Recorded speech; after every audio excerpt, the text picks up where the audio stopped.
New York Attorney General Letitia James said something the other day that I think has a lot of folks concerned. She said her civil suit against Donald Trump to the tune of $250 million would likely be adjourned to make way for the DOJ's federal criminal charges against Donald Trump. Now understand, adjourned doesn't mean ended, done, over. Donnie doesn't get sued. That's not the case. It's basically putting the case on pause. And what you have to understand is when there's a civil case and a criminal case involving the same person or same entity, it's not unusual for the civil case to be put on pause while the criminal case proceeds forward. It doesn't mean it's over. The civil case will come back and Donald Trump will be sued and he'll lose $250 million. Well, this whole thing kind of concerned a lot of people. They thought, well, does that mean Fani Willis in Georgia is going to step back? Or Alvin Bragg in New York is going to hold back, wait for the DOJ? No.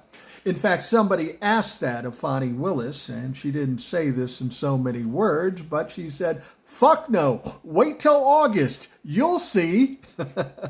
So the Georgia case is going forward. We haven't heard from Alvin Bragg, but it's likely he will continue with his indictment. Hell, his came out before the federal indictment.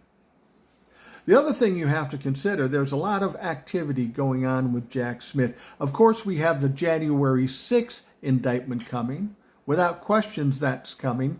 And I have a feeling that it's going to come before Fani Willis's indictment, which is in August. So hopefully, some point in July, we will see the January 6th insurrection indictment, maybe before.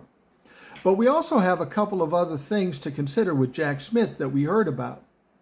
We know that he's filed his indictment in Florida against Donald Trump, and there's a lot of concern about Aileen Cannon, the judge who is a Trump bumper.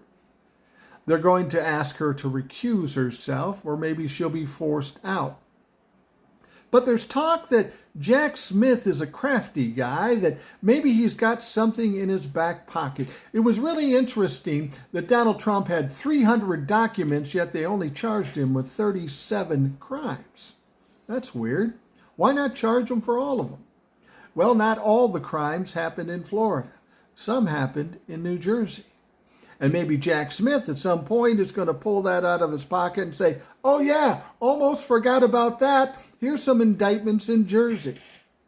If you're worried about what Donald Trump and getting off, he's not. He's done. He's fucking cornered. There is no way out for Donald Trump.